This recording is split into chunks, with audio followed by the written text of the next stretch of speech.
Cronkite News starts now.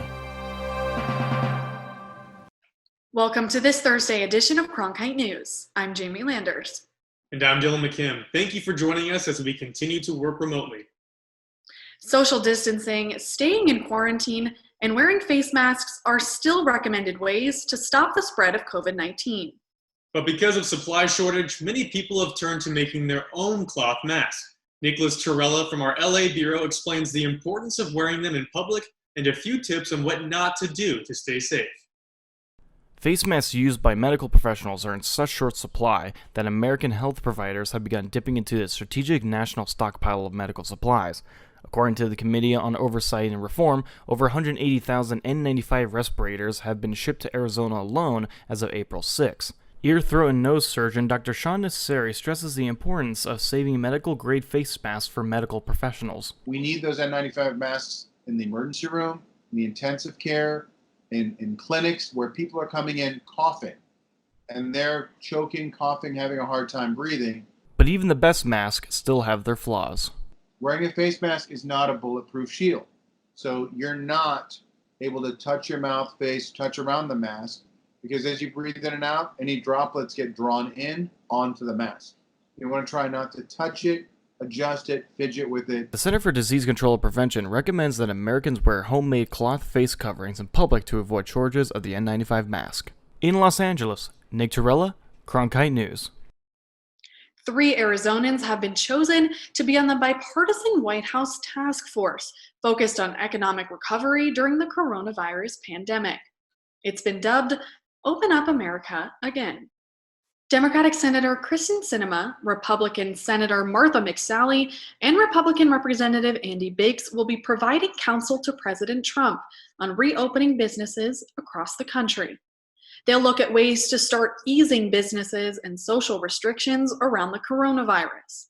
The announcement comes the same day the president was expected to present his own plan to governors for reopening the economy. The bipartisan task force is made up of 74 Republicans and 23 Democrats. The enforced social distancing aimed at stopping COVID-19 means Arizonans are working remotely, schooling remotely, shopping remotely, and socializing remotely. And now they're litigating remotely. Cronkite News reporter Gabriella Collage shows us how some state courts are hearing arguments by videoconference for the first time. In just about every courtroom drama, there's a scene when the judge says counsel will approach the bench. Not anymore. In a time of COVID-19 social distancing, judges and attorneys are probably not even in the same building, much less the same courtroom. Started in March, initially with just a public spacing and putting in some precautions, and then April 1st went to a essential services only order. And under that order, most of our hearings since then have been telephonic or video. For Maricopa County Superior Court, that means the only person in the courtroom may be the judge. Everyone else is participating remotely. Superior Court Judge Christopher Whitten says it's taken some getting used to, but that everyone seems to be on board. Judges are being really innovative, and lawyers are being super flexible and patient. Justices in Arizona's Supreme Court began hearing arguments this week by video conference, a first ever for the High Court. Joshua Cardin was one of the first when the Scottsdale attorney argued a case Tuesday. Even though he's used technology in court settings before, he said this time was special. This is the first time I'd ever done an appellate argument, certainly at the highest level of any state, by a remote technology. So it was exciting. It was a little daunting to think about ahead of time, but it was fun. There are challenges. It can be hard for judges and lawyers to read each other's body language during a video hearing, and not everyone may have the technology needed. In those cases, accommodations are made to ensure everyone can participate. But, as Judge Whitten has found out, not everything in this new digital world is remote and automatic. I'm kind of tied to the courtroom because I have to start the record, and we need all these proceedings to still be on the record. In Washington, Gabriella Collage, Cronkite News. Arizona Supreme Court justices held the first 3 video conference hearings Tuesday, followed by another 3 today. And they're not the only ones. The U.S. Supreme Court made history this week when it announced it would hear arguments in 10 cases next month by conference call. An unusual sight in the desert. For the first time in decades, bald eagles have been found nesting in an Arizona saguaro cactus. Check this out. Arizona Game and Fish posted what they say is the first photo of a pair of eagles and their eaglets in the arms of a large saguaro during a recent eagle survey. According to wildlife biologists, the last known mention of a sighting, this, quote, amazing, was in 1937. As the coronavirus continues to affect businesses everywhere, farms are also getting hit hard. Food is rotting as farmers scramble to save their livelihoods. Here in Arizona, one of the owners of a small farm says she's been having trouble getting a small business loan to keep her business afloat. Cronkite News reporter Alexa Fuenmayor explains why. The food supply system is a little bit out of whack. As panicked consumers stock up on certain supplies at grocery stores, shelves are left empty, but experts say it's not because there's a problem in the supply chain. We're really encouraging consumers to try and stick with your regular eating habits because we have plenty of food supply. Also, as restaurants across the state are only operating with takeout and delivery orders, the farms that supply many ingredients have taken a huge hit. In Arizona, this is the prime time for our farmers markets and our farmers that produce food to plate and food directly to restaurants.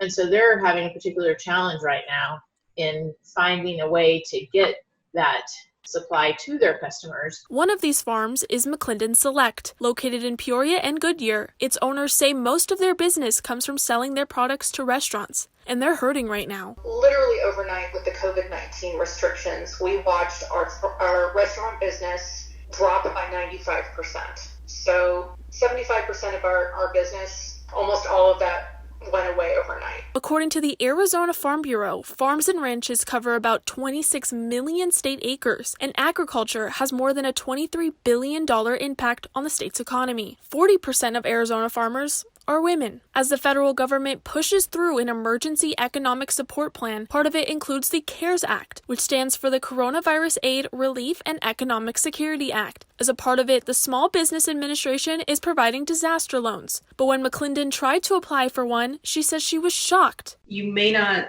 submit an application if you are one of the following businesses. The third one down is farm.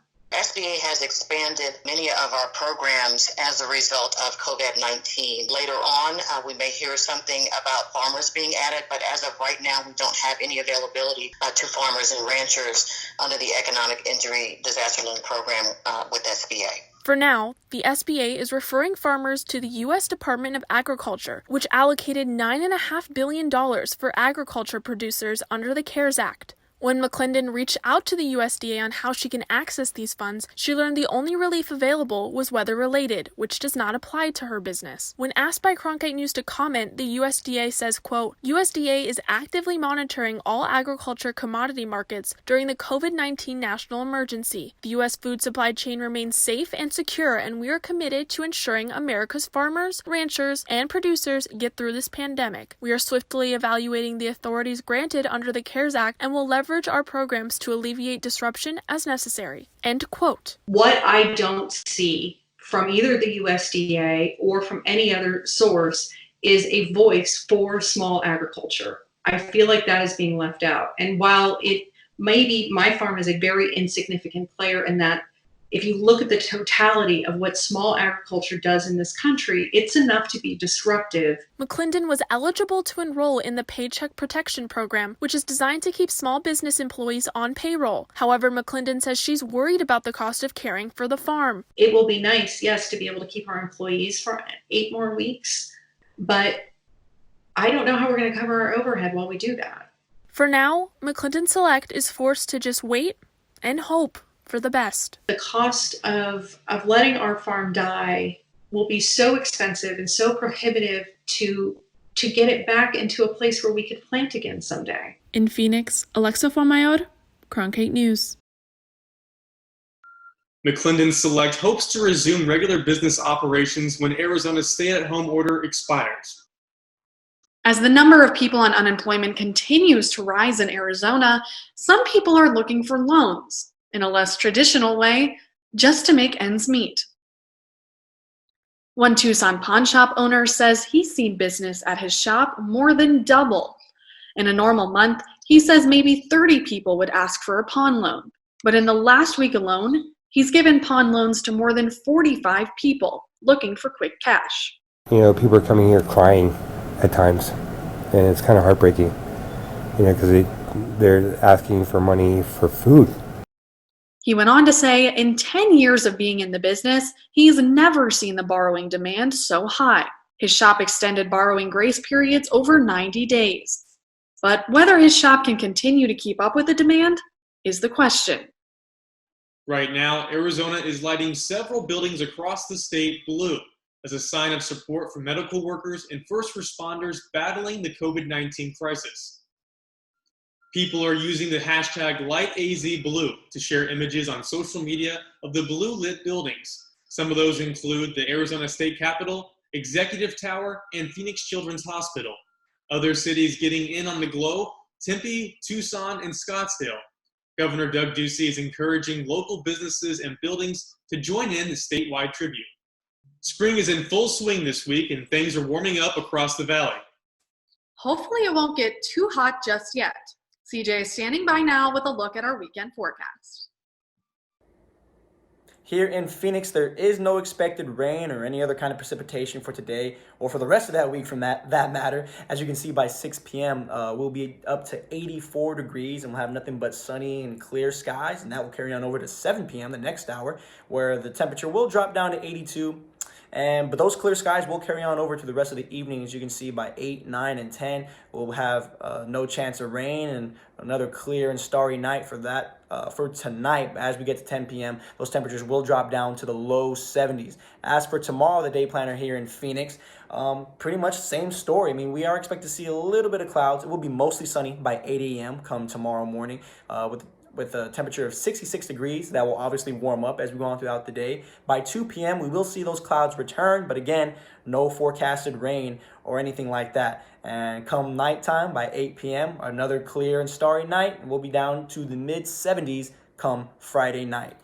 As for the high country and northern Arizona, the temperatures are actually a little bit cooler than what we're experiencing here in Phoenix and in the other desert areas. As you can see in Prescott, the high for tomorrow is expected to be 66 degrees, and Seligman 68, and all the way out in Show Low, high is expected to be 65. Now, as we go up into certain areas like Sedona and Holbrook, the temperatures are expected to be a little bit warmer. The high for Sedona tomorrow is going to be 70 degrees, and Holbrook is expecting to hit 72.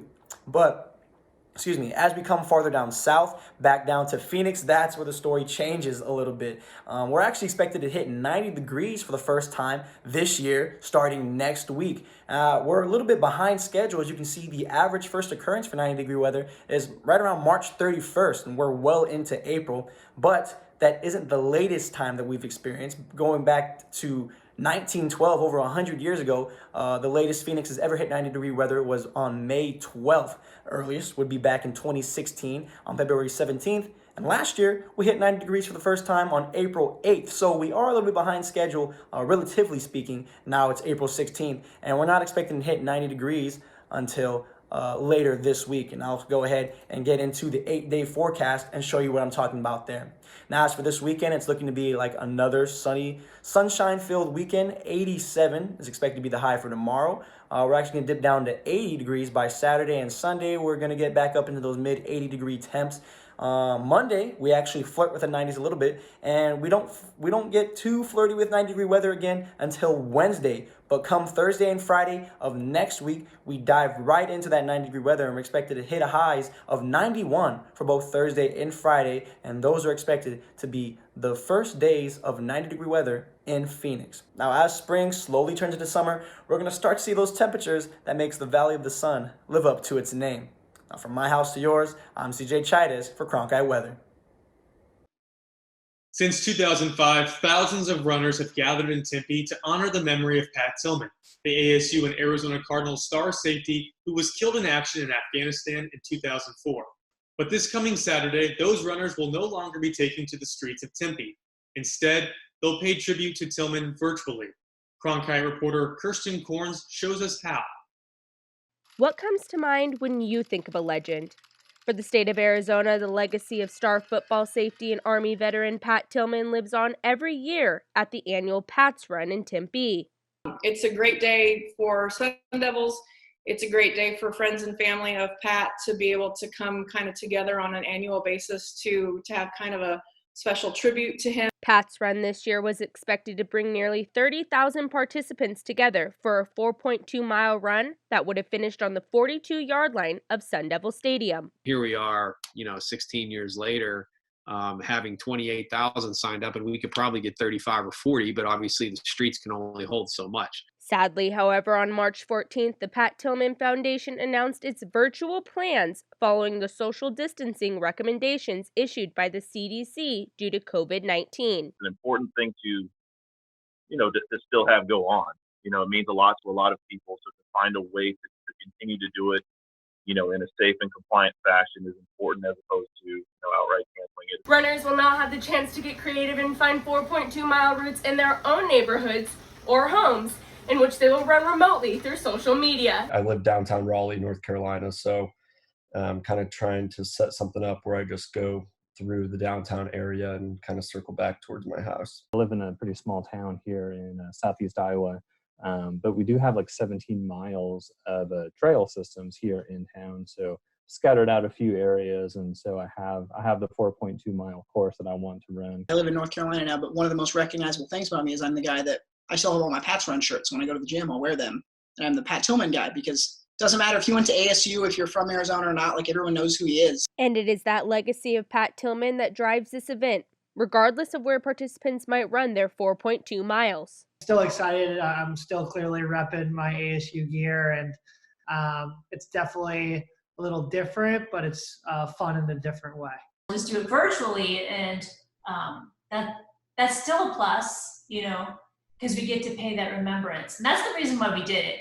Pat was the type of guy who didn't take any shortcuts, and that's kind of how it is now. We're not going to take any shortcuts. There's very few people I respect more than people who have served. And for example, Pat Tillman, somebody who made it to Division I, made it to the pros, and decided he had a greater calling, and that was to serve his country. Everyone I've talked to over the years has their own reasons, and a lot of their reasons may have started with their connection to Pat or Sun Devil football or Cardinal football, but it extends through their lives and their families and their kids and their pets and, their own military service. In Phoenix, Kirsten Corns, Cronkite News. We serve public safety, we preserve public safety. You can still sign up for the virtual run this upcoming weekend by going to pattillmanfoundation.org. Participants will be able to connect and share their virtual results via social media. The new normal of virtual runs and days spent on video calls might be sticking around a little longer than we think. New research out of the Harvard T-Chan School of Public Health found the U.S. may have to endure social distancing measures until 2022 to prevent hospitals from being overwhelmed. A few factors that will come into play include discovering a vaccine, being able to test more people, and the availability of medical supplies. One thing the study claims is almost certain: the virus is here to stay. The team said it's highly unlikely immunity will be strong enough and last long enough that COVID-19 will die out after this initial wave. So tonight we're asking, what would you change about your day-to-day routine to cope with social distancing for 2 more years? Just go to our Cronkite News Facebook and Twitter feeds to join the conversation. That's it for Cronkite News. From our homes to yours, thanks for watching. For Arizona news updates throughout the day, follow us on Facebook and Twitter, and find us online at cronkitenews.azpbs.org.